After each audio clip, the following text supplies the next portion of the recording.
Students, welcome on this channel. आप लोग देख रहे हैं पीजीटी बायोलॉजी लेक्चरर एग्ज़ाम का प्रीवियस ईयर का ये क्वेश्चन पेपर है जिसको कि सॉल्व कराया जा रहा है। इसका 145 क्वेश्चन सॉल्व कराया जा चुका है।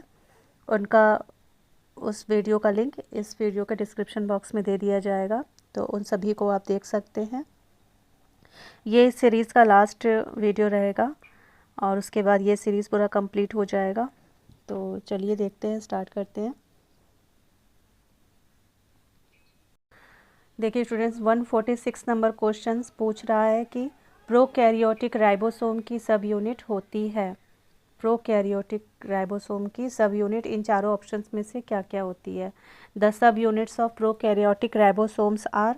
ऑप्शन देखिए, ऑप्शन ए है 60s + 40s, B 70s + 30s, सी 60s + 30s और डी 50s + 30s। ये जो सब यूनिट्स का कॉम्बिनेशन दिया गया है, इन्हीं में से पूछ रहा है कि प्रोकैरियोटिक राइबोसोम की कौन सी सब यूनिट्स होती है।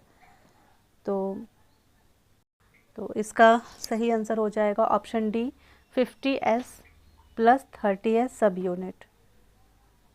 ये the sub units of prokaryotic ribosomes are 50s + 30s। अगला क्वेश्चन देखेंगे, 147 देखेंगे। माइटोप्लास्ट आर। माइटोप्लास्ट किसे कहते हैं। ऑप्शन देखिए, माइटोकॉन्ड्रिया। ऑप्शन ए क्या दिया है, mitochondria without outer and inner membranes. B है mitochondria without outer membranes, C mitochondria without inner membrane और डी है माइटोकॉन्ड्रियल प्लास्टिड्स। तो इसका सही आंसर हो जाएगा माइटोप्लास्ट आर। ऑप्शन बी इसका सही आंसर हो जाएगा। Mitochondria is without outer membrane. Mitoplast are mitochondria without outer membrane जो होते हैं, दैट कॉल्ड माइटोप्लास्ट। बिना बाह्य झिल्ली का जो माइटोकॉन्ड्रिया होता है उसे माइटोप्लास्ट कहते हैं। नेक्स्ट 148 नंबर क्वेश्चन है, Sycon belong to the class. Sycon जो होता है ये इन चारों में से कौन से क्लास का होता है, कैलकेरिया, पोरीफेरा, डेस्मोस्पोंजिया या हेक्सा एक्टिनिलिडा। इसका सही आंसर देखिए 148 नंबर क्वेश्चन, इसका सही आंसर हो जाएगा ऑप्शन ए हो जाएगा students. Sycon belong to the class Calcarea. Next 149, star fishes are. Star fishes इन चारों में से पूछा गया है क्या होते हैं, हर्बीवोर्स, कार्निवोर्स, फिल्टर फीडर्स या ओमनीवोर्स।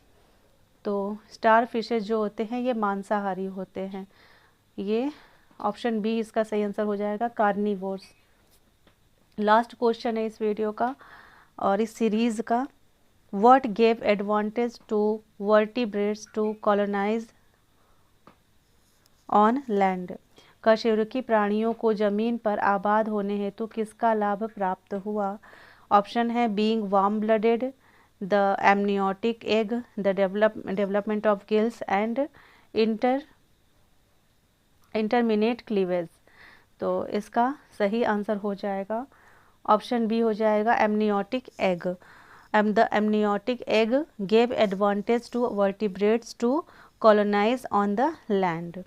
जो एमनियोटिक एग होते हैं, उल्बी अंडों का होना कशेरुकी प्राणियों को जमीन पर आबाद होने हेतु लाभ प्राप्त हुआ। ओके, इसी के साथ ये सीरीज़ यहीं पे ख़त्म होता है।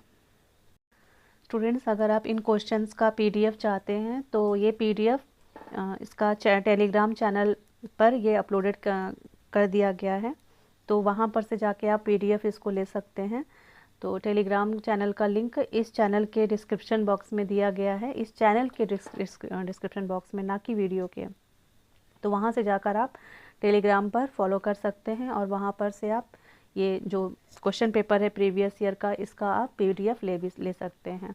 और वहाँ पर और भी सारे जीके जीएस के, करंट अफेयर्स के और बायोलॉजी के, बॉटनी के, जूलॉजी के सारे जो क्वेश्चन जो एग्ज़ाम की तैयारी के से रिलेटेड सारे वीडियोस पड़े हुए हैं, आप वहाँ से जाकर अपने एग्ज़ाम की तैयारी अच्छे से कर सकते हैं। तो ठीक है, यहाँ पर ये सीरीज़ कंप्लीट होता है। नेक्स्ट हम लोग देखते हैं स्टूडेंट्स, यहाँ पर हम अब कुछ क्वेश्चंस देख लेंगे प्रैक्टिस सेट के लिए। ये भी बायोलॉजी का ही है, इसको हम लोग प्रैक्टिस सेट के उससे कंसीडर करेंगे। देखिए इसमें प्रैक्टिस सेट का पहला क्वेश्चन है कि the cellular mechanism which makes direct use of oxygen in the energy production is. कोशिकीय क्रिया जिसमें ऊर्जा उत्पादन में ऑक्सीजन का प्रत्यक्ष उपयोग होता है। तो इसका ये 4 प्रोसेस दिया गया है, इसमें से बताना है कि कौन सा डायरेक्ट यूज़ ऑफ ऑक्सीजन, जो इसमें डायरेक्ट जिसमें ऊर्जा उत्पादन में ऑक्सीजन का प्रत्यक्ष उपयोग होता है। तो ऑप्शन ए ग्लाइकोलाइसिस, फिर फर्मेंटेशन, फिर क्रेब्स साइकिल या ETS इलेक्ट्रॉन ट्रांसपोर्ट चेन। तो इसका सही आंसर हो जाएगा स्टूडेंट्स ऑप्शन सी दिया है क्रेब्स साइकिल। क्रेब्स साइकिल जो होता है ये एरोबिक रेस्पिरेशन होता है, एरोबिक साइकिल होता है इसमें। ये इसमें ऊर्जा का उत्पादन डायरेक्ट ऑक्सीजन, जो ऊर्जा के उत्पादन में ऑक्सीजन का डायरेक्ट प्रयोग होता है सीधे सीधे, और इसमें एरोबिक रिएक्शन होता है, मीन्स वायवीय क्रिया होती है, और इसलिए ये ऑप्शन इसका सही हो जाएगा क्रेब्स साइकिल। क्वेश्चन पूछा है ना, the cellular mechanism which make direct use of oxygen in the energy of production. तो इसमें ये एरोबिक रिएक्शन होता है, इसलिए इसमें ये डायरेक्ट ऑक्सीजन का यूज़ होता है एनर्जी प्रोडक्शन में। जबकि जो ग्लाइकोलाइसिस और फर्मेंटेशन है ये एनाएरोबिक अवायवीय प्रक्रिया होती है, इसमें जो ऑक्सीजन का ये प्रयोग होता है ऊर्जा उत्पादन में अप्रत्यक्ष रूप से होता है। तो इसलिए इसका सही आंसर हो जाएगा। इसमें पूछा है कि जिस ऑक्सीजन का यूज़ जिसमें डायरेक्ट हो। ओके, तो ये इसका सही आंसर हो जाएगा क्रेब्स साइकिल। नेक्स्ट क्वेश्चन देख लेते हैं। देखिए दूसरा क्या पूछा है, on removing the thyroid gland from the tadpole it will. तो इसमें पूछा है कि टैडपोल से थायराइड ग्लैंड को निकाल देने पर यह क्या होगा। ऑप्शन ए डाई इमीडिएटली, तुरंत मर जाएगी, या बी रीमेन अ टैडपोल थ्रू आउट लाइफ, जीवन पर्यंत एक टैडपोल रहेगी, या grow into a drop frog, एक बौने मेढक में बढ़ेगी, या नन ऑफ द अबव, इनमें से कुछ नहीं। इसका सही आंसर हो जाएगा Riemann tadpole through out life, जीवन पर्यंत एक टैडपोल रहेगी जब हम टैडपोल से थायराइड ग्रंथि को निकाल देते हैं तो। ओके स्टूडेंट्स, क्यों ऐसा होता है, तो इसका सही आंसर हो जाएगा ये जो थायराइड ग्लैंड से थायरॉक्सिन हार्मोन्स निकलता है, थायराइड से थायरॉक्सिन हार्मोन निकलता है। तो ये जो थायरॉक्सिन हार्मोन्स होता है, जो ये थायरॉक्सिन हार्मोन्स होता है, ये कायांतरण का काम करती है, मेटामॉर्फोसिस करती है। तो जब थायराइड ग्लैंड से टैडपोल से थायराइड ग्लैंड को हम जब निकाल देते हैं तो उसका कायांतरण रुक जाता है। इसी वजह से ये जो टैडपोल होगा ये थ्रू आउट लाइफ, पूरी जीवन पर्यंत ये टैडपोल ही रहेगा।